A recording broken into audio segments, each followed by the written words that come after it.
তো গাইস আজকে ঘোষবাড়ি যাচ্ছি, এখনো ট্রেনে আছি। এর আগে ভিডিওটা করেছিলাম ট্রেনে। তো কতটা এক্সাইটেড আমার মা জিজ্ঞেস করলো কাকি।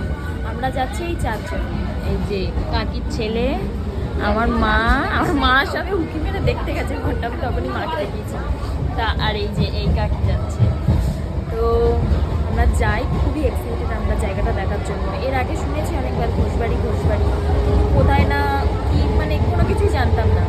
সেই ফার্স্ট টাইম যাচ্ছি, দেখি কীরকম জায়গা। মানে যারা গেছিলো আমাদের আশেপাশে কাকিরা, তারা বলতো যে না জায়গাটা খুব ভালো।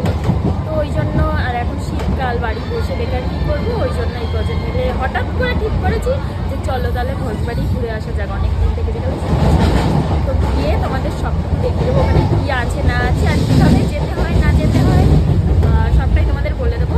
তো চলো আগে